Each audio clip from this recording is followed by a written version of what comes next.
শনিবার ৭ সকালে বিএনপি প্রধান খালেদা জিয়ার গুলশান কার্যালয়ে তালা ভেঙে ঢুকে পরিচালিত পুলিশি তল্লাশিতে প্রাপ্ত মালামালের বিবরণ শূন্য হলেও এর রহস্যভেদে আলোচনা চলছেই। গত কয়েক বছরে আদালত কয়েক দফা খালেদা জিয়ার নামে গ্রেফতারি পরোয়ানা জারি করলেও সেসব পরোয়ানা শেষ পর্যন্ত থানায় পৌঁছেনি বা পৌঁছলেও তা তামিল করতে ছোটেনি পুলিশ বাহিনী। কাজে এবার অজ্ঞাতনামা ব্যক্তির জিডিতে শনিবার অফিস সময়ের আগেই ম্যাজিস্ট্রেটের পরোয়ানা নিয়ে পুলিশের দলে বলে তল্লাশিতে ছোটার ঘটনাকে কিছুতেই রুটিন বলে মানা যাচ্ছে না। শনিবার নিজ দলের সভায় বক্তব্য রাখলেও প্রধানমন্ত্রী শেখ হাসিনা এই বিষয়ে কোনো মন্তব্য করেননি। আওয়ামী লীগের সাধারণ সম্পাদক ওবায়দুল কাদের প্রায় ১.৫ দিন পেরিয়ে কাল বিকেলে এক দলীয় ফোরামে বলেছেন, গোয়েন্দা তথ্যের ভিত্তিতেই ওই অভিযান চালানো হয়েছিল। তার মানে কি ভুল গোয়েন্দা তথ্যের ওপর ভিত্তি করে কোনো যাচাই বিবেচনা না করেই তাড়াতাড়ি এমন অভিযান চালানোতে বিব্রত সরকারও? আর তাই এই নিয়ে কোনো কথা নেই ক্ষমতাসীনদের মুখে? নাকি পত্রপত্রিকায় যেমনটা আসছে, সরকারের দুর্নীতির শ্বেতপত্র ছাপিয়ে বিএনপি দেশে বিদেশে বিতরণের জন্য কাভার্ড ভ্যান ভরে নিয়ে এসেছিল, এমন খবরে প্রশাসনের এই অতি তৎপরতা? কিন্তু যেদিন বিকেলে নিজেদের নির্বাচনী প্রস্তুতি সভায় সব জেলা নেতাদের হাতে বিএনপির হরতালে জ্বালাও পোড়াওয়ের ভিডিও তুলে দিচ্ছে আওয়ামী লীগ, সেদিনই বিরোধীদের সমালোচনা থামানোর এই উদ্যোগ কেন? তাহলে কি বিএনপির অনেক নেতারা যেমনটা বলছেন, ভিশন 2030 দিয়ে ইতিবাচক রাজনীতির দিকে হাঁটা বিএনপিকে বিপর্যস্ত করা আর বিএনপিকে নির্বাচনে যেতে নিরুৎসাহিত করাই ছিল গুলশানে তল্লাশির লক্ষ্য? আপাত নিস্তরঙ্গ রাজনৈতিক পরিস্থিতিতে এই তল্লাশি করে বিএনপিকে বিক্ষুব্ধ করা এবং নানা প্রশ্নের মুখোমুখি হওয়া ছাড়া আর কি অর্জন হলো? এই নিয়ে আলাপে আজ রাজকাহন স্টুডিওতে আছেন বিএনপি স্থায়ী কমিটির সদস্য নজরুল ইসলাম খান এবং বাংলাদেশ আওয়ামী লীগের যুগ্ম সাধারণ সম্পাদক জাহাঙ্গীর কবির নানক। স্বাগত আপনাদের দুজনকে। জাহাঙ্গীর কবির নানক, আপনাকে দিয়ে যদি শুরু করি, আসলে অর্জন কি হলো? এই তল্লাশি করে কি লাভ হলো? ক্ষতি তো বোধহয় কিছু হলোই, কারণ আপনাদেরকে এই নিয়ে প্রশ্নের মুখোমুখি হতে হচ্ছে এবং সাধারণভাবে দলীয় ফোরামে বাইরে আপনারা সকলেই বিএনপি নিয়ে অনেক কথা বলেন, কিন্তু এই দুদিন ধরে আপনারাও তেমন কথা বলছেন না। কিছুটা বিব্রত আপনারা? না, বিব্রত নয়। আমি বিষয়টিকে এভাবেই আমি বলতে চাই। আমি রাজনৈতিক একজন কর্মী হিসেবে, রাজনৈতিক সচেতন একজন কর্মী হিসেবে আমি বিষয়টিকে বলতে চাই যে আসলে একটি আতঙ্ক আছে এই বিএনপি কার্যালয়কে, এই দলীয় চেয়ারপারসনের অফিসকে ঘিরে। তার কারণ দীর্ঘ সময় ধরে এদেশের মানুষ দেখেছে যে এই কার্যালয় থেকে বিএনপি চেয়ারপারসন 2014-13 সনের শেষ দিক এবং 2014 সনের নির্বাচন প্রতিরোধের নামে সারা দেশব্যাপী যে নৈরাজ্য, যে পেট্রোল বোমার হত্যাযজ্ঞ চালিয়েছে, সেটি এই কার্যালয়কে ঘিরে। দেখুন, আমি একজন রাজনৈতিক কর্মী হিসেবে আমিও চেষ্টা করেছি বিষয়টিকে জানবার জন্য, বুঝবার জন্য। কারণ আমার পিঠে এখনো দাগ আছে যে 2005 সনের 11ই ফেব্রুয়ারি 23 বঙ্গবন্ধু এভিনিউতে, তখন আমি বাংলাদেশ আওয়ামী যুবলীগের chairman, and I can claim যে ওই সময় তৎকালীন ক্ষমতাসীনদের বিরুদ্ধে, অর্থাৎ বিএনপি জামাত ক্ষমতাসীনদের বিরুদ্ধে যুবলীগের চেয়ারম্যান হিসাবে আমি আন্দোলনের মুখ্য ভূমিকা পালন করেছি এবং যুবলীগ পালন করেছে আওয়ামী লীগের সাথে। 11ই ফেব্রুয়ারি 2005 সনে এই 23 বঙ্গবন্ধু এভিনিউ কার্যালয়ে ঢুকে আমাকে এবং মির্জা আজমকে বেদম প্রহার করেছিল। অপরাধ আমাদের এই ছিল যে 2005 সনের 5ই ফেব্রুয়ারি আমি যুবলীগের চেয়ারপারসন হিসেবে নির্বাচিত হই এবং মির্জা আজম এমপি, তৎকালীন বিরোধী দলের হুইপ, তিনি সাধারণ সম্পাদক হিসেবে নির্বাচিত হবার পরে সেদিনে ক্ষমতাসীন বিএনপি জামাত জোট আমাদেরকে অফিসের বাইরে ফুটপাতে দাঁড়াবার কোনো সুযোগ করে দেয়নি। আমরা বলেছিলাম নির্বাচিত হবার পরদিন যে ফুটপাতের ব্যারিকেড এবং এই 23 বঙ্গবন্ধু এভিনিউর এপার এবং ওপারে যে তার কাটার বেড়া দিয়ে যে ব্যারিকেড তৈরি করা হয়েছে রাজনৈতিক কার্যালয়কে, এই ব্যারিকেড আমরা মানি না, এই ব্যারিকেড সরিয়ে ফেলতে হবে এবং যদি সরিয়ে না ফেলা হয় তাহলে ব্যারিকেড ভেঙে দেবো। তার প্রতি উত্তর পেলাম 11ই ফেব্রুয়ারি। পুলিশ অতর্কিত ঢুকে বেদম মারপিট করলো, গণপিটুনি করলো। সেখানে ভিতরে আমরা একটি সভা করছিলাম, সেই সভা করার কারণে মাইক অপারেটর কলরেডির মুন্নাকে এমনভাবে রক্তাক্ত করলো যে মুন্নার দুটি কানের পর্দা পর্যন্ত ফেটে গেল, এবং এর পরবর্তীকালে আরো অনেক ঘটনা আছে, সে বিষয়গুলো আমি সেখানে যাই না। আমি ওই জায়গাটাই আমি থাকতে চাই যে কেন পুলিশ সেদিনকে। জি, আমি যদি এর সাথে একটু যোগ করে দেই যে আপনি যে সময়ের কথা বলছেন আওয়ামী লীগ তখন উত্তুঙ্গ আন্দোলনে, আপনি নিজেই বলছেন সেটা, কাজেই কর্মী ভর্তি কার্যালয়ে ঢুকলো, পুলিশ বেদম প্রহার করলো, নিশ্চয়ই আন্দোলন দমনের জন্য।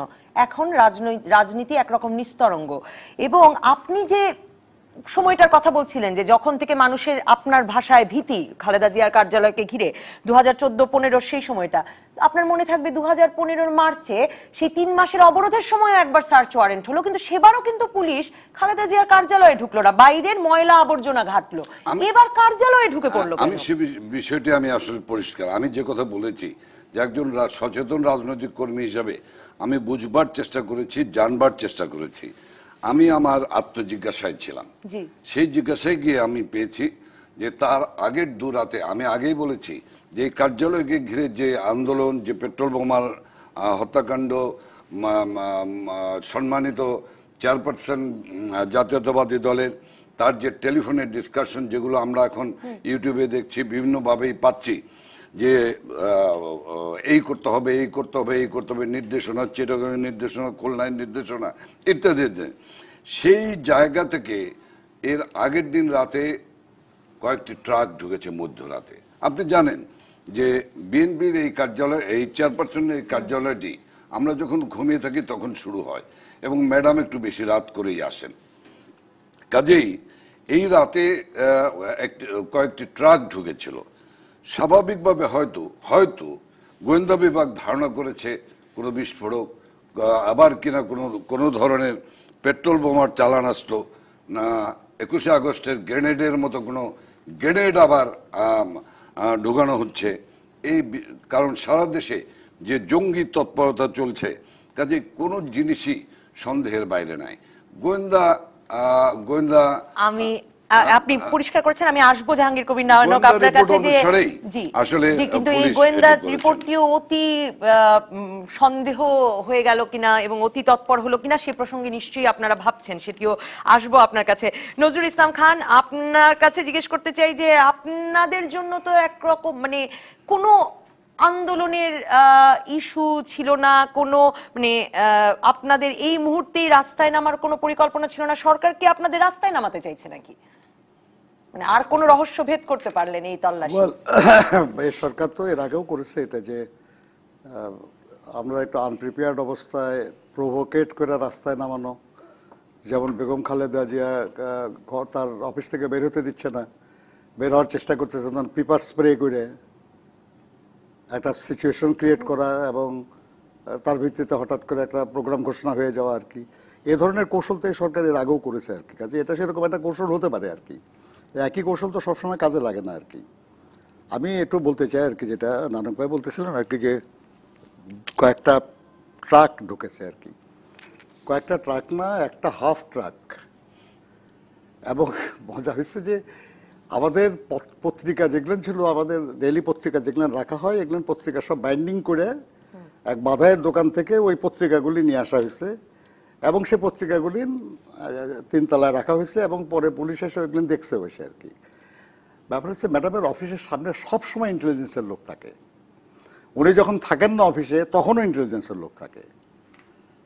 কাজেই আপনার শুক্রবারের দিন উনি আসেন না অফিসে, শুক্রবারের দিনে ব্যাপারটা খেয়াল করেন আর কি। আমার কাছে এটা আছে আর কি, যে কমপ্লেন যেটা আর কি, যেটা সেখানে বলা হয়েছে যে গোপন সংবাদের ভিত্তিতে, এটার কোনো অভিযোগকারী নাই, কোনো অভিযোগকারী নাই, কিন্তু জিডিও তো অজ্ঞাতনামা ব্যক্তি, এবং তার ভিত্তিতে এখানে আইন শৃঙ্খলা পরিপন্থী এবং রাষ্ট্রের শৃঙ্খলা বিনষ্ট সহ নাশকতামূলক কর্মকাণ্ডে সাধারণ জনগোষ্ঠীকে অংশগ্রহণের আহ্বানমূলক বিভিন্ন বক্তব্য সম্বলিত বিপুল পরিমাণ স্টিকার, বুঝেন স্টিকার ট্রাকে করে নিয়ে আসছে আর কি, মানে হাফ ট্রাক হোক যাই হোক আর কি, এগুলো নিয়ে আসা হয়েছে। এবং নাশকতা সৃষ্টির সামগ্রী স্টিকার, বর্ণিত স্টিকার আছে বলিয়া গোপন সূত্রে জানা যায়। ওকে, কি আছে তাহলে? তারা মানে যৌবন সূত্রে জানতে পারছে মানে সরকারের বিরুদ্ধে বিভিন্ন রকমের অভিযোগ সম্বলিত স্টিকার আছে আর কি, সেটাতেই এত আতঙ্কিত হয়ে এত ভোরবেলা অফিস, আমাদের অফিস যেটা উনি বলছেন যে খুলে তখন ওনারা ঘুমান আর কি, এত তাড়াতাড়ি ঘুমান না ওনারা বোধ হয়। আমাদের অফিস সন্ধ্যার পরে খুলে ঠিক আছে, কিন্তু ঘুমান তো অনেক পরে তারা আর কি। যাই হোক, প্রশ্ন হয়েছে যে এখানে কি ঢুকলো এটা। আমরা এটা শুনছি একসময় আর কি, যে সালাউদ্দিন আহমেদকে যখন খুঁজে পাওয়া যাচ্ছিল না, তখন আমাদের ক্ষমতাসীন দলের খুব বড় নেতা তিনি বলেছেন যে হতে পারে বেগম খালেদা জিয়া অফিসের যেসব ময়লা ফেলানো যে বস্তা, এটার মধ্যে করে তাকে পাচার করে দিছে আর কি। এখন মানে, এবং আপনি বলেছেন যে ওই সময় তারা বাইরের ময়লা ঘাটাঘাটি করছে, ভিতরে ঢুকে নাই। এখানে কেন কাউকে কোনো খবর না দিয়ে, নিয়ম হলো কি, কোনো বাড়ি তল্লাশি করতে হলে সাধারণ আইন বলে যে আপনি যদি আমার বাড়ি তল্লাশি করতে চান বা অফিস তল্লাশি করতে চান, তাহলে নোটিশ করা লাগে, এবং নোটিশ করবেন আমি সরায় ফেলবো তারপরে যাবেন, সেটা না, আপনি ঘেরাও করে রাখবেন, রেখে বলবেন যে আপনারা আসেন, আপনি এখানে তল্লাশি করা হবে। তারা তালা ভেঙে ঢুকছে, বাইরে গেটের তালা ভাঙছে, অফিসের দরজার তালা ভাঙছে, এবং সবচেয়ে ইন্টারেস্টিং হলো যে আমাদের যেসব সিসি ক্যামেরা ছিল সেগুলো ঘুরায় দেওয়া হয়েছে, যাতে করে তারা কারা গেলেন এবং তারা কি করলেন এটা যেন দেখা না যায়। টিভি ক্যামেরাগুলো ঘুরায় দিচ্ছেন আর কি, এটা সব সাংবাদিকরা আপনাদের ক্যামেরাম্যানরা ছবি তুলেছে আর কি। এর ব্যাপারটা কি এর মধ্যে, মানে যেটা উনি বললেন আর কি, যদি ওইরকম কোনো ব্যাপার থাকে তো একটা কথা আর কি। কিন্তু আপনি শুরু করেছেন এমন একটা কথা দিয়ে, সেটাতে আমি কিছুটা ব্যাপারের আভাস পেলাম। যেমন ধরুন, আপনি বলছেন যে প্রভোক করে আন্দোলনে নামানোর চেষ্টা এর আগেও আওয়ামী লীগ করেছে। আপনি উদাহরণ দিয়েছেন তখন 2015 সালের 5ই জানুয়ারি বেগম খালেদা জিয়া বেরোতে পারলেন না তার কার্যালয় থেকে, পেপার স্প্রে ছোড়া হলো, তিনি লাগাতার অবরোধ ঘোষণা করলেন। এরকম কোন ধারণা আপনাদের, মানে এরকম কি হতে পারে যে প্রশাসন বা ক্ষমতাসীন দল আপনাদেরকে আসলে এখন রাজপথে নামাতে চেয়েছে?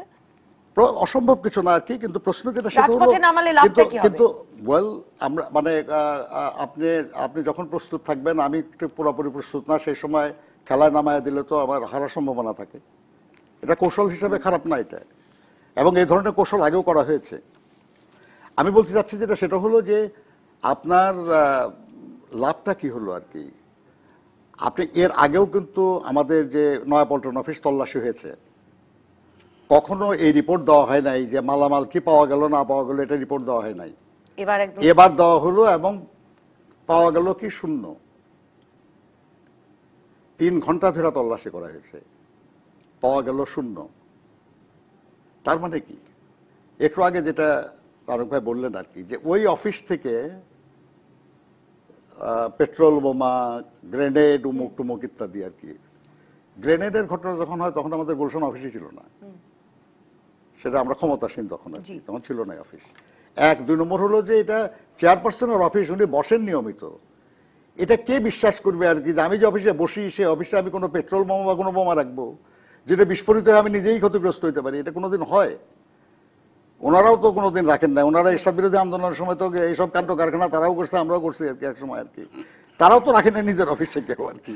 কাজে গুলশান অফিসে এগুলো রাখা হবে, এটা বিশ্বাসযোগ্য না।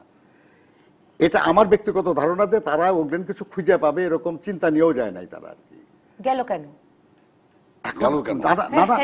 নানক ভাই ওই প্রশ্ন করছে, গেল কেন? এক্স্যাক্টলি এই গেল কেন উত্তর আরো খুঁজবো একটা বিরতি থেকে আসি। আমি বলছি আপনারা যখন মনে করেন গেল কেন, তখনই আমরা দুশ্চিন্তাগ্রস্ত বেশি হই। কারা এরা আর কি, যারা আপনারাও বুঝেন না কিন্তু তারা কাজ করে ফেলে। একেবারে এই প্রশ্নটি নিয়ে আমি জাহাঙ্গীর কবির নানক আপনার কাছে ফিরতে চাই একটা বিরতির পর, যে আপনারা কি চিনতে পেরেছেন কিনা যে কারা এই অতি তৎপর এবং অতি উৎসাহী গোয়েন্দা যারা ঢুকে পড়লেন। দর্শক থাকুন রাজকাহনে, টেলিভিশনে, ফেসবুকে। ফিরে এলাম রাজকাহনে, জাহাঙ্গীর কবির নানক, নজরুল ইসলাম খান। যেটা বলছিলেন, আপনারা জানেন কিনা যে কার উৎসাহে, কার তথ্যের ভিত্তিতে আসলে সেখানে ঢুকলো পুলিশ এরকম 7 সকালে? কারণ শুক্রবার দিন ম্যাজিস্ট্রেটের পরোয়ানাটা নেওয়া হয়েছে অজ্ঞাতনামা ব্যক্তির জিডিতে। যুগান্তর লিখছে যে এই জিডি নাকি আসলে গুলশান থানারই একজন পুলিশের নোটকে পরে জিডিতে পরিণত করা হয়েছে। না দেখেন, এটি নিয়ে আমরা যে খুব উৎসাহ নেওয়ার ব্যাপার সেটি না। আসলে সম্পূর্ণভাবে এটি পুলিশ তার গোয়েন্দা বার্তায় কাজটি করেছে। তবে নজরুল ভাইদের শুকরিয়া আদায় করা উচিত যে পিছনের দিনে তাদের ক্ষমতার সময় যে দৃষ্টান্তগুলি ছিল সে ধরনের দৃষ্টান্ত অন্ততপক্ষে এই বর্তমান পুলিশ সেই দৃষ্টান্ত স্থাপন করেনি। যেমন ব্যাপারটা পুলিশের, ওনাদের আমলে ব্যাপারটা ওনাদের সরকারের কেন? মানে এটাও তো এই জন্যই সরকারকেই দায় নিতে হবে না এখানে। দেখেন এই কারণেই যে পুলিশের যদি হয় তাহলে পুলিশ এভাবেই কিন্তু গিয়ে কোনো কিছু না পেলে এসে বলে যায় একটা বিরাট সার্টিফিকেট পেয়েছে কিন্তু বিএনপি এই অফিসটি, আচ্ছা, যে কোনো মালামাল পাওয়া যায়নি, এখন জব্দ করার মতো, বা ল্যাপটপটা বা কম্পিউটারটাও কিন্তু নিয়ে আসেনি বা ডিস্কটাও নিয়ে আসেনি। কিন্তু দেখেন 2008 সনের 11ই জানুয়ারি ধানমন্ডিতে CRI, centre for research and information, যেটি সজীব জয় পরিচালনা করতেন, সেই জায়গায় ঢুকে গিয়ে 42টি কম্পিউটার ছিল, 42টি কম্পিউটার জব্দ করে ওনারা আনলেন এবং ওই অফিস সিআরআই অফিসটি সিলগালা করে সিল্ড করে দিলেন একেবারে। 2007 সনের 23শে জানুয়ারি আমরা অফিসে সেন্ট্রাল কমিটির মিটিং করছি, সেই মিটিংয়ের ভিতর ঢুকে পুলিশ প্রথম কলাপসেবল গেট ভেঙে ফেললো। কি চায়? নানক আজমকে বের করে দাও, আমরা চলে যাব। সেদিন নেত্রী ছিলেন নরসিংদী থেকে ঢাকার পথে মধ্য জায়গায়, ঢাকা টু নরসিংদীর মধ্য জায়গায় নেত্রী, আমাদের নেত্রী, সেই নেত্রী শেখ হাসিনা, যে আমি ফোন করার সঙ্গে সঙ্গে বলল যে আমি অমুক জায়গায় আছি, আমার আসতে 40 মিনিট সময় লাগবে, এই 40 মিনিট শুধু তোমরা প্রতিরোধ করে রাখো, আমি আসছি। উনি কিন্তু সেই গাড়ি চালিয়ে উনি কিন্তু সোজাসুজি অফিসে গিয়ে আমাদেরকে তার গাড়িতে উঠিয়ে নিয়ে বুক টান করে চলে গেলেন। এখন বিষয়টি হলো যে গোয়েন্দা বার্তার কারণে পুলিশ এই তৎপরতার জায়গায় অভিযান চালানোর আগে তো দায়িত্বশীল সরকারের আসলে যাচাই বিবেচনা করবার কথা। এটি পুলিশের ব্যাপার, এটি কোনো আমাদের, যেমন আমরা আমাদের বর্ধিত সবাই ছিলাম, আমি তো সেন্ট্রাল আওয়ামী লীগের জয়েন্ট জেনারেল সেক্রেটারি, আমরা কিন্তু আমাদের এক্সটেন্ডেড কমিটি মিটিং চলছিল, সেই এক্সটেন্ডেড কমিটি মিটিং কিন্তু খুব স্বাভাবিকভাবেই চলছিল, এমন না ওখানে কি হলো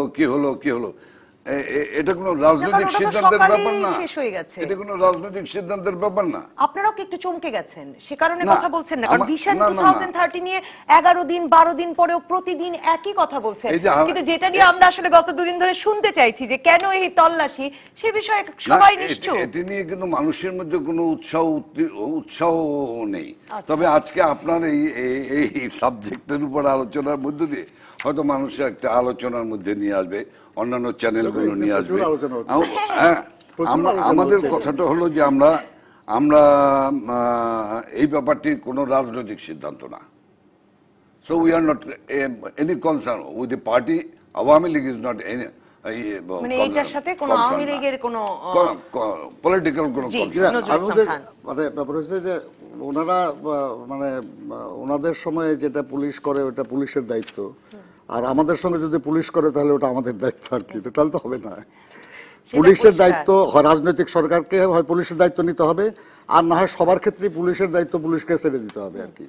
2007 এবং 8 সালে বিএনপি ক্ষমতায় ছিল না, উনি যেটা বললেন আর কি, তখন বিএনপি ক্ষমতায় ছিল না, যারা ছিল অভিযোগ তাদের বিরুদ্ধে হবে। না 2007 না, 2005 যাই হোক 2005 সিআরআই। হ্যাঁ, আপনার ব্যাপারটা হচ্ছে যে নিশ্চয়ই কোনো জায়গায় যদি সন্দেহজনক কিছু পায় পুলিশ যায়, সেগুলো নিয়ে করে, এগুলো তো হয়, একটা দুটো হয় নাই। আপনি জানেন নানক যে কথাটা বলেছেন সেও তো সত্যি, যে পুলিশ যদি ফেরিয়ে বলতো যে আপনাদের কার্যালয়ে এটা ওটা পাওয়া গেছে, আমাদের কেউ ছিল না তো, এটা ওটা পাওয়া গেছে, কি বলতো? ওই সময় তো পুলিশ বলে নাই আর কি যে ওই কম্পিউটারের মধ্যে কি আছে সেগুলো আজ পর্যন্ত প্রকাশ হয় নাই। যদি নিয়ম এসে থাকে তার মধ্যে কি আছে আজ পর্যন্ত সেটাও প্রকাশ হয় নাই। এবং ওখানে কোনো অফিসে যে কাউকে কোনো ওখান থেকে কোনো অস্ত্র শস্ত্র কিছুই পাওয়া যায় নাই। যদিও আওয়ামী লীগ যে কোনোদিনই ছোটখাটো কোনো কিছু এটা ওটা নিয়ে কোনো কাজ করে নাই তা তো না, দৃষ্টান্ত তো আছে হয়েছে আর কি, কিন্তু পুলিশ যা পাইছে এমন তো কোনো রেকর্ড পাই নাই আমরা আর কি, তাই না? তো যা পয়েন্ট যেটা সেটা হলো যে ওনার পিঠে যেমন দাগ আছে, আমারও মাথার মধ্যে গুলির দাগ আছে আর কি। এটা নষ্ট রাজনীতি আমাদের দেশে। এটা যারা রাজনীতি আমরা করি, আমরা এটা দায়িত্ব নিয়েই করি আর কি, যে এরকম হইতে পারে আর কি। তবে এটা যত দ্রুত বন্ধ হয়, যত না হয়, সেটার জন্য সবার চেষ্টা থাকা উচিত। এবং সেই চেষ্টার জন্যই একটা ইতিবাচক রাজনীতির পথে আমরা হাঁটছিলাম, আমরা চেষ্টা করছিলাম আর কি, একটা ইতিবাচক রাজনীতির পথে হাঁটা আর কি। আমরা একটা ভিশন 2030 দিয়ে আমরা এটা প্রচার করেছি।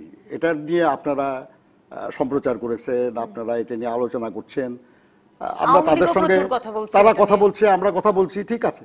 আর এটা রাজনীতি, এটা রাজনীতি আর কি। কিন্তু একটা বন্ধের দিন যে অফিসে হামলা করা রীতিমতো আর কি, এবং কি হয়েছে, আপনার দরজা ভাঙ্গা হয়েছে, গেট ভাঙ্গা হয়েছে, আপনার সিসি ক্যামেরা ঘুরিয়ে দেওয়া হয়েছে, আমাদের যারা স্টাফ আর কি তাদের সঙ্গে একটু করা হয়েছে, তাদের মোবাইল ফোন নিয়ে নেওয়া হলো, তাদেরকে একটা রুমে আটকা রাখা হলো। এবং আমি যেটা বললাম যে নরমাল আইন অগ্রাহ্য করা হলো। প্রতিক্রিয়ায় তখন বলেছেন যে আপনার মনে এই সন্দেহ হয় যে পুলিশ কার্যালয়ের ভেতরে কিছু রেখে এলো কিনা, কিছু সন্দেহজনক। এমন সন্দেহের কারণ কি আপনি? কারণ তারা মানে সিসি ক্যামেরাটা ঘুরে রাখলো কেন? তারা ওখানে কি করছে এটা যাতে না দেখা যায় সেই জন্য তো, তাই না? এবং কারা করতেছে সেটাও যাতে না দেখা যায় সেই জন্য তো। তাহলে সেটা কি হতে পারে আজকের এই টেকনোলজির যুগে? এবং ওনারা আবার তো ডিজিটাল দেশ করে ফেলতেছেন আর কি। তো সেখানে যে কোন ডিজিটাল কোন কিছু ওখানে আছে আমরা জানি না। আমরা সুইপিং টুপিং করতেছি আর কি। কিন্তু আপনাদের নেতৃত্ব বলছেন যে খালেদা জিয়াকে বিপর্যস্ত করতে এরকম ঘটনা, বিএনপি কে বিপর্যস্ত করতে। মওদুদ আহমেদ বলেছেন যে নির্বাচনে যাতে বিএনপি না আসে সেই জন্য। কেন? আপনি একটা থেকে একটা আসে তো, একটা থেকে একটা আসে তো আর কি। যে আপনি ধরেন, আপনি যদি মিছে মিছে যদি উত্তেজিত করে আপনি যদি এটা যদি রিয়াক্ট করতাম আমরা ওইভাবে, আমার চেয়ারপারসনের অফিস আপনি যে এরকম করেছেন, আমরা রিয়াক্ট করতাম, ওনারা পিটেতেন, ওটার আবার রিয়াক্ট হতো, আবার আর একটা হতো, এরকম করতে করতে একটা জায়গায় পৌঁছায় হতে পারতো তো নাকি? সেটাও একটা চক্রান্ত হতেই পারে আর কি। কিন্তু আমরা মনে করি যেটা সেটা হলো যে একটা রাজনৈতিক দলের কৌশলগত দিক, যে কখন আপনারা আন্দোলন করবেন, আন্দোলন করলে কি গতিতে আন্দোলন করবেন, 60 মাইল গতিতে আগাবেন না 80 মাইল গতিতে আগাবেন না 0 মাইল গতিতে আগাবেন, এটি রাজনৈতিক হলো একটা পলিটিক্যাল পার্টির জন্য একটা কৌশলগত দিক। এটার সঙ্গে পুলিশের যে কথা আজকের প্রতিপাদ্য বিষয়, সেটি হলো উস্কানির সঙ্গে একটা পুরনো পার্টি এবং আপনাদের মতো নজরুল ভাইয়ের মতো বিজ্ঞ লোকেরা এই পার্টির নেতৃত্বে রয়েছেন, খালেদা জিয়ার সাথে রয়েছেন, ম্যাডামের সাথে রয়েছেন। এই একটা উস্কানি দিলে পরেই তারা হুমড়ি খেয়ে গিয়ে হাতের ঝেলে ঝাঁপ দেবে, এটি আমি মনে করি, এটি আমি মনে করি না। তবে তাদের কারণে হতে পারে, আমার ভাবনায় ভুলও থাকতে পারে। আন্দোলনের উস্কানি কি জাহাঙ্গীর কবির নানক এই কারণে হতে পারে? আমার একটি প্রশ্ন থাকে নজরুল ভাইয়ের সঙ্গে এই, এবং আপনার মাধ্যমেও, সেটা হলো তাহলে কি এই যে নির্বাচন প্রতিরোধের নামে যে পেট্রোল বোমা মারা হলো, মানুষ হত্যা করা হলো, এগুলো কি তাদের সহযোগী, জোট সহযোগী জামাত শিবিরের পরামর্শে সেদিন এই কাজগুলো করা হয়েছিল? তাহলে এখানে কিন্তু এখানে অন্য প্রশ্ন, আমি একটু বিষয়টা পরিষ্কার করি।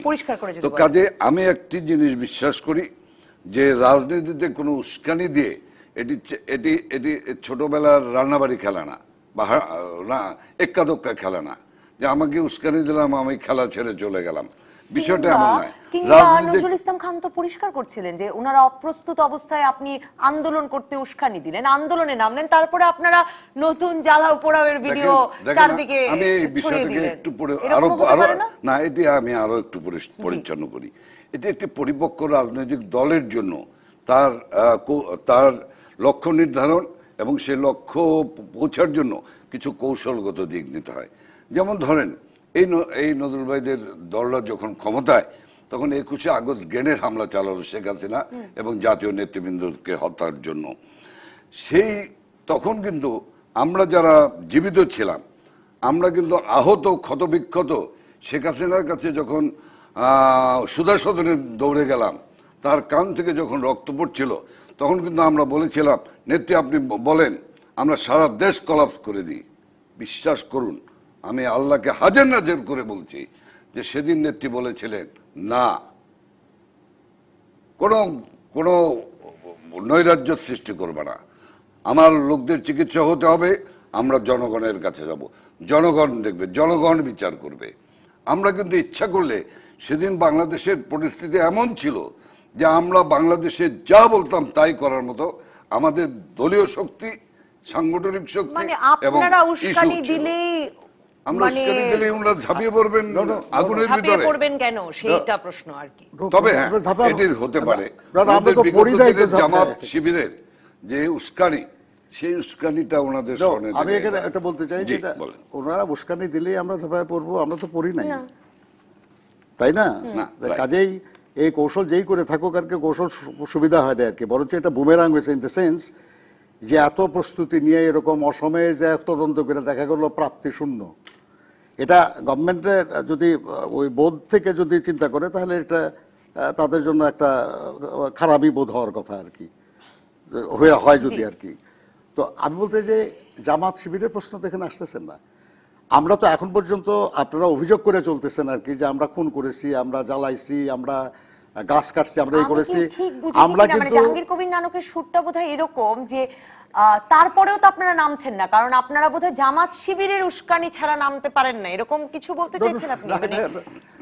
মানে মানে আমার মনে হচ্ছে জাহাঙ্গীর কবির নানক চান আপনারা নামেন। না না, আমি বলতেছি না, উনি চাইলেই তো আমরা নামবো এমন কোনো কথা না। উনি তো আর আমাদের নেতা না যে ওনার কথা মতো চলবো, আমরা চলবো আমাদের নেতার কথা মতো আর কি। তো আপনার আমরা তো কখনো বলি নাই যে আমরা জ্বালাও পোড়াও করেছি, আমাদের দলের পক্ষ থেকে কখনো নির্দেশ দেওয়া হয় নাই যে গাড়ি জ্বালাও বা আগুন ধরায় দাও বা মানুষকে মারো। আমরা তো বরঞ্চ বলছি আর কি যে আমাদের আন্দোলনকে বিপদগামী করার জন্য, আমাদের আন্দোলন সম্পর্কে জনমত বিভ্রান্ত করার জন্য সরকার তার দলের লোক কিংবা তার বিভিন্ন এজেন্সি দিয়ে ওইসব কাজ করেছে। আমরা এটা অসম্ভব না, তো হতে তো পারে, কিন্তু না না হতে পারে কিনা, পুলিশ হত্যা করেছে, সেনাবাহিনী হত্যা করেছে, বিজেপি হত্যা করেছে। ক্ষমতায় টিকে থাকার জন্য যদি 300-র মধ্যে 153টা আসন নিতে পারেন আপনারা, তো আপনার ক্ষমতায় টিকে থাকার জন্য এরকম 2-4টা কাজ করা আপনাদের তো দলীয় পুলিশ বাহিনী দিয়ে আপনারা করতেই পারেন না। আমাদের প্রেসক্রিপশন অনুসারে আপনার নির্বাচন বিমুখ না হলে আপনারাও তো কিছু সিট পেতেন, তাই না? এটা তো অস্বীকার করার কোনো কিছু উপায় নেই। আপনার নেত্রী বলেছে আর কি যে যদি আমরা অংশগ্রহণ করতাম আমাদেরকেও কিছু সিট দিতেন, এটা পাবলিকলি বলছে, পত্রিকায় আসছে আর কি। কিন্তু এটা তো খেলা, আমরা তো নির্বাচনী খেলায় যেতে চাই না ভাই। আবার নজরুল ভাই, আমরা নির্বাচনে যেতে চাই। আমার নেত্রী শেখ হাসিনা কিন্তু এই কথাও বলেছে সর্বোচ্চ পরিষদে বসে যে আমি 14 সালের মতো এই নির্বাচন আমি চাই না। এটাই তো গণতান্ত্রিক নেতা। আশা করি আন্তর্জাতিকভাবে যিনি প্রতিষ্ঠিত একজন গণতান্ত্রিক নেতা, তিনি তো এই ধরনের কথাই বলবেন। আপনারা যা করেছেন আর যা বলেছেন আর কি, দুইটা তো এক সমান করে দেখলে হবে না। যা করেছেন সেটা ঠিক না আর কি, যেটা বলেছেন এটা যদি করেন আপনারা, আমরা খুব খুশি হব। নির্বাচন নয়, আপনার নির্বাচনে প্রতিদ্বন্দ্বিতা করছেন, আমার নেত্রী প্রধানমন্ত্রী শেখ হাসিনা তাই তো করছেন। আমি একটা বিরতি থেকে ঘুরে এসে জাহাঙ্গীর কবির নানক আপনার কাছে জানতে চাইবো যে আপনারা বারবার বলছেন যে বিএনপি নকল করেছে, তারপরে আসলে বিএনপি আপনাদের কার্যালয়ে হামলা করেছে, কাজেই মানে তল্লাশি চালিয়েছে বিএনপির আমলে, কাজেই এই আমলেও তল্লাশি হতে পারে, এই রকম যুক্তি আবার আপনারাই দিচ্ছেন। আমি আপনাকে প্রশ্ন করতে চাই ফিরে এসে যে ভিশন 2030 থেকে এই তল্লাশির পরে খালেদা জিয়ার প্রতিক্রিয়ায় তারা বারবার সামনের দিকে তাকানোর কথা বলছেন, সে প্রসঙ্গে আপনাদের মতামত কি? একটা বিরতির পর দর্শক থাকুন টেলিভিশনে, ফেসবুকে। ফিরে এলাম রাজকাহনে। অসংখ্য প্রশ্ন এসেছে দর্শকদের। জাহাঙ্গীর কবির নানক আর এন রাজু প্রশ্ন করেছেন 2030 নিয়ে ভীত হয়েই এসব করছে কিনা আওয়ামী লীগ। দিদারুল ইসলাম মুরাদ বলছেন দেশের মানুষের জন্য ভালো কিছু করুন, এসব তল্লাশি বন্ধ করুন, আমরা এই দেশের জনগণ, কেউ কাউকে দোষ না দিয়ে এক হয়ে দেশের কল্যাণে কাজ করুন। আর ইঞ্জিনিয়ার এস এ রাজু বলছেন আমার মনে হয় বিএনপিকে মাঠে নামানোর জন্যই এই তল্লাশি করা হয়েছে। আপনার কাছে আমি জানতে চাইবো যে এই যে দেশের কল্যাণে এক হয়ে কাজ করুন, মানুষ খুব ঘন ঘন এই প্রত্যাশা ব্যক্ত করেন। বেগম খালেদা জিয়া অপরাজনীতি দূরে ঠেলে সামনে এগিয়ে যাওয়ার কথা বলছেন ভিশন 2030-তেও, তল্লাশির পরের টুইট বার্তাতেও। আমি বলবো, জি আমি বললে সেটা আমার কাছে অনেক করুণ কাহিনী রয়েছে। সে করুণ কাহিনী যে বন্ধুরা এই বার্তাগুলি দিয়েছেন তাদের কাছে আমার অনেক প্রশ্ন থেকে যায়। সেটা হলো যে বিএনপিকে বিশ্বাস করা আমাদের জন্য খুবই কঠিন ব্যাপার। কারণ বিএনপির সঙ্গ হলো ৭১-এর পরাজিত শক্তি, প্রথম ৭১-এর পরাজিত শক্তি জামাত শিবির। ২ হলো এই বিএনপি যখন জামাত শিবিরকে নিয়ে ক্ষমতায় ছিলেন, ৭৫-এর ১৫ই আগস্ট এবং ৩রা নভেম্বরের জেল হত্যাকাণ্ড করে যেমনিভাবে জাতিকে নেতৃত্ব শূন্য করতে চেয়েছিলেন, তেমনিভাবে ২১শে আগস্টেও গ্রেনেড হামলা করে শেখ হাসিনা সহ জাতীয় নেতৃত্বকে শূন্য করার জন্য, জাতীয় নেতৃত্বকে শূন্য করার জন্য হামলা চালিয়েছিল। সেই কথাগুলি কিন্তু হরকাতুল জিহাদের মূল ব্যক্তি কি নাম, সে বলে গিয়েছেন, তার ফাঁসি রায় কার্যকর হয়েছে, মুফতি হান্নান বলে গিয়েছেন। দেখুন, আমি ব্যক্তিটি যখন বিএনপির সঙ্গে, যখন মাননীয় প্রধানমন্ত্রী যখন বিএনপির সঙ্গে আলোচনার জন্য টেলিফোন করেছিলেন, আপনি বিশ্বাস করেন আমার বুক ফেটে গিয়েছিল। কেন উনি ফোন করছে? এটি হলো আমার সেন্টিমেন্ট, এটি হলো আমার রাজনীতি। কিন্তু তারপরও কিন্তু শেখ হাসিনা বিএনপি চেয়ারপারসনকে ফোন করেছেন, তারপর যখন ফোন ধরে নাই, বারবার ফোন ধরেন নাই, যখন বঙ্গবন্ধু কন্যা তিনি তাকে যখন নিগৃহীত করছেন, ফোন ধরছেন না, তখন কিন্তু আমার ভিতরে, এরপরে যখন উনি প্রপোজাল দিলেন একটি সবাই মিলে নির্বাচনটা করার জন্য, যে স্বরাষ্ট্রমন্ত্রী নেন, এই নেন, এই নেন, বিভিন্ন প্রস্তাব দিলেন, সামনে এগিয়ে যাওয়ার প্রস্তাবে বিশ্বাস রাখতে পারছেন না। জাহাঙ্গীর কবির নানু, আপনার কাছে প্রশ্ন, গোয়েন্দা রিপোর্ট কি তাহলে, হুমায়ুন কবির বলছেন গোয়েন্দা রিপোর্ট কি তাহলে ভুয়া ছিল? যারা এই ভুয়া রিপোর্ট দিল তাদের কি বিচার হবে? আর বিএনপি কে মাঠে নামানোর জন্যই এই তল্লাশি করা হয়েছে, এটা অনেকে বলছেন। আপনারা কি আসলে বিএনপি মাঠে নামলে নতুন জ্বালাও পোড়াও এর ভিডিও পাওয়া যেত, সেটা একটা সুবিধা? এটি দুটি বিষয়। একটি বিষয় হলো যে আমি বিশ্বাস করি না যে বিএনপি একটি চাইল্ডিশ পার্টি, বিএনপি একটি পরিপক্ক রাজনৈতিক দল। তাকে উস্কানি দিলে, তাকে খোঁচা দিলে পরে তার সুরসুরি আসবে, এটি আমি বিশ্বাস করি না। তারও একটা কৌশলগত দিক রয়েছে, রাজনৈতিক কৌশল রয়েছে, আমি এটি বিশ্বাস করি না। দ্বিতীয়ত বিশ্বাস করি না, দ্বিতীয়ত একটি বিষয়, সেটি হলো যে বিএনপি দলটি নিশ্চয়ই আমাদের কথা মতো চলবেন না। দেখেন, এত জনমত যে জামাত শিবিরকে সঙ্গ ছাড়ার জন্য, কিন্তু বিএনপি কিন্তু ছাড়তে পারেনি। এমনকি ম্যাডাম খালেদা জিয়া যে ২০-৩০ ভীষণ ২০-৩০ ঘোষণা করেছেন, সেখানেও কিন্তু সেই জামাত শিবির বা যুদ্ধাপরাধীদের বিচারের প্রশ্ন কিন্তু এড়িয়ে গিয়েছেন। তিনি কিন্তু ২১শে আগস্টের গ্রেনেড হামলার বিচারের কথা এড়িয়ে গিয়েছেন, পরিচ্ছন্ন করেননি। ওয়াহিদুজ্জামান নান্না বলছেন ডিজিটাল দেশের গোয়েন্দাদের কার্যক্রম এত দুর্বল, সেখানে আমরা কি ভাবতে পারি? গোয়েন্দা তথ্য যে ভুল হলো, এটার জন্য কাউকে জবাবদিহি করতে হবে। বিষয়টি হলো সম্পূর্ণ পুলিশ বিভাগের। এটি আমি একজন সংসদ সদস্য হিসাবে আমি এই বিষয়টি সম্পর্কে আমি কোনো বলতে পারবো না যে এটি করা হবে। তবে অবশ্যই গোয়েন্দা বার্তার কারণেই এটি হয়েছে বলে আমার মনে হয়, আমি যা বুঝতে পেরেছি। অসংখ্য ধন্যবাদ। নজরুল ইসলাম খান, আপনার কাছে একজন জয়নাল আবেদিন, একজন দর্শক, তিনি বলছেন যে আশা করি এবারও ঈদের পর আন্দোলন ঘোষণা করবেন না। নজরুল ইসলাম স্যারকে বলছি। জি, মানে এই দর্শক সম্ভবত মনে করছেন যে আপনাদের আন্দোলনে যাওয়া উচিত। এই যে মানে আপনাদের শক্তি পরীক্ষাও তো অন্যভাবে দেখলে, মানে আসলে আপনারা নির্বাচনের আগে কতটা গুছিয়ে উঠেছেন, আন্দোলনে যেতে পারেন কিনা এখন, সেটা দেখবারও একটা কৌশল হতে পারে কিনা এই তল্লাশি। আমার মনে হয় না আর কি। আমার মনে হয় আর কি যে মানুষ যখন একটু বেশি ওভার কনফিডেন্স হয় আর কি, তখন ভুল করে। এটা একটা সরকারের একটা ভুল আর কি হয়েছে, এটা একটা হতে পারে। আর একটা হলো যে এর পেছনে কোনো বিশেষ কোনো উদ্দেশ্য থাকতে পারে, সেই উদ্দেশ্য সাধনের জন্য তারা কি করেছেন আমরা এটা খোঁজ নিচ্ছি, সন্ধান করছি আমরা। এটা খুব সিম্পল দেখার কোনো কারণ নাই আর কি।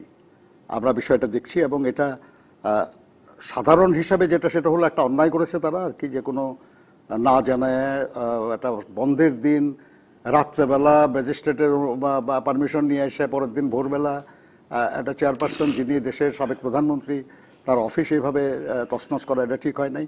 এটার প্রতিবাদ আমরা জানাতে চাচ্ছি এবং প্রতিবাদ জানানোর জন্য আমরা 24 তারিখে একটা সভার অনুমতি চেয়েছি। যদি আমরা পাই আর কি তো ভালো, আমরা প্রতিবাদ জানাবো, এটা ডেমোক্রেটিক ওয়েতে প্রতিবাদ জানাচ্ছি আমরা আর কি।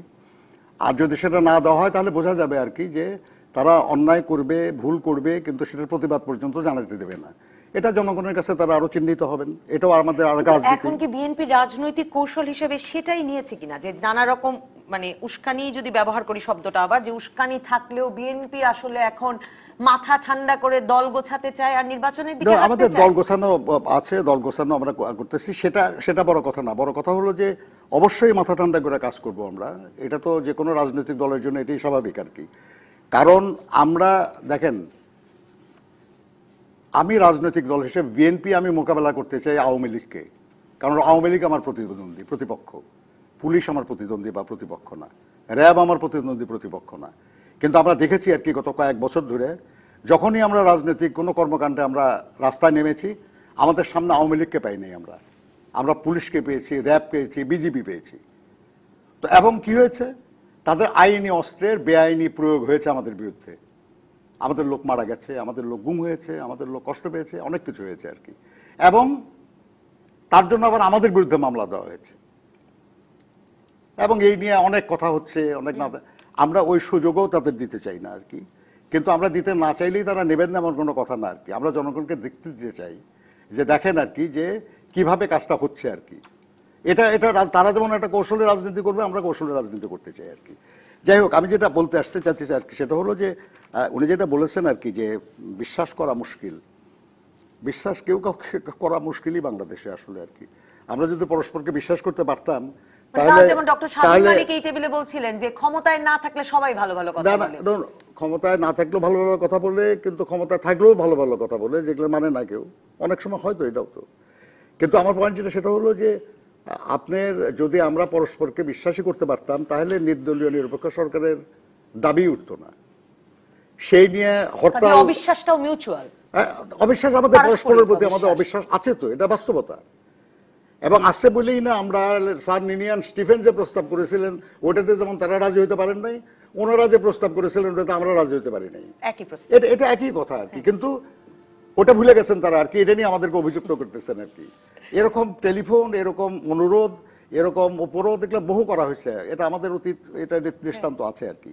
আমি যেটা বলতে চাই, যেমন আপনি মুফতি হান্নানের স্বীকারোক্তির কথা উনি বলতেছেন, মুফতি হান্নানকে ততদিন পর্যন্ত ফাঁসিতে দেওয়া হয় নাই যে পর্যন্ত না তার কাছ থেকে স্বীকারোক্তি নেওয়া হয়েছে যে তারেক রহমান এই ঘটনার সঙ্গে জড়িত। এবং এটা করানোর জন্য আবুল কাহার আকান্ত উনি রিটায়ার করেছেন। উনি এলাকায় যেয়ে আওয়ামী লীগের নির্বাচন করার জন্য প্রচারণা শুরু করেছেন, পত্রিকা নিউজ আছে, আমি দেখাতে পারবো। তাকে আবার নিয়ে এসে চাকরিতে দিয়ে, প্রমোশন দিয়ে, তাকে তদন্তের ভার দিয়ে, মুফতি হান্নানকে দিয়ে স্বীকারোক্তি করায় তাকে ফাঁসি দিয়ে দেওয়া হয়েছে। যাতে উনি কিন্তু স্বীকারোক্তি বদলাইছেন, আদালতে স্বীকারোক্তি বদলাইছেন যে তারেক রহমানকে আমি চিনিও না, দেখিও নাই কোনোদিন, আবার তাকে দিয়ে করানো হয়েছে। প্লিজ আমি একটু শেষ করি। করানো হয়েছে তাকে দিয়ে কাজ। এবং ওটা এখন তারা পয়েন্টই করতেছেন আর কি যে মুফতি হান্নান এই স্বীকারোক্তি দিচ্ছেন, এত ভালো মানুষ যে তার কথা মেনে নিতে হবে আর কি আমাদের আর কি। এবং এটা অভিযুক্ত করার একটা পয়েন্ট উনি বার করতেছেন আমাদের।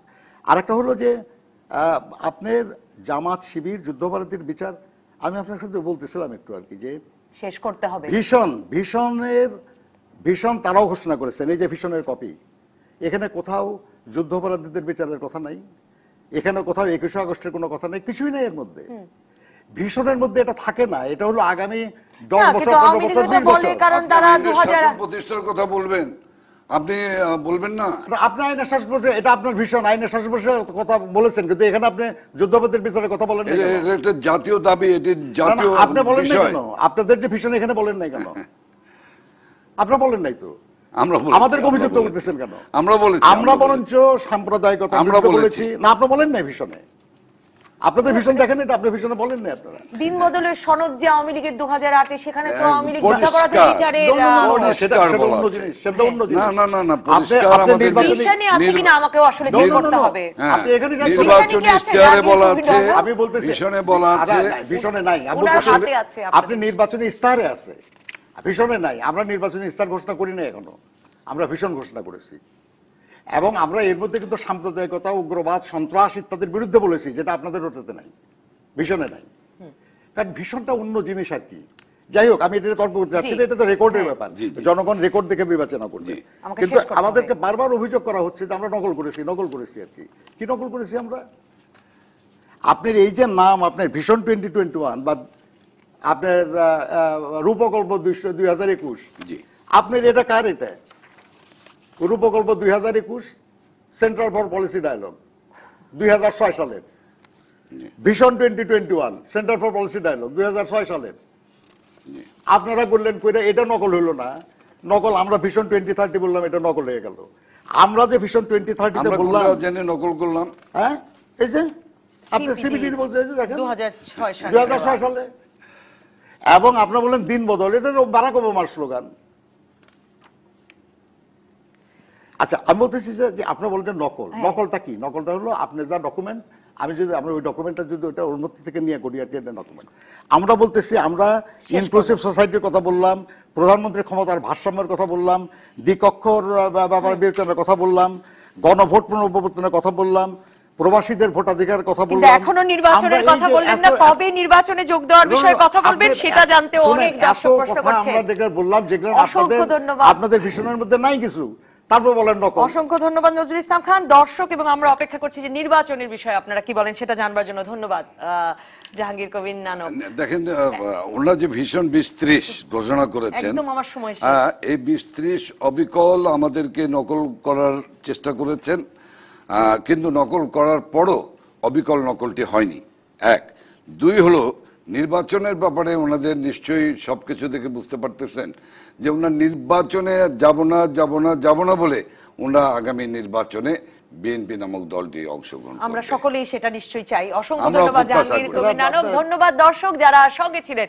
আজ আর সাফল্য গাথা দেখানোর একেবারেই সময় নাই। আপাতত বিদায় রাজকাহন থেকে। আগামীকাল রাত 10টা পর্যন্ত সব খবরে খুঁজতে থাকুন রাজনীতি। তারপর রাত 10টা থেকে 12টা আপনার বিশ্লেষণের সঙ্গে মেলাবো আমার বিশ্লেষণ। তৈরি হবে নতুন রাজকাহন। থাকুন ডিবিসির সঙ্গে।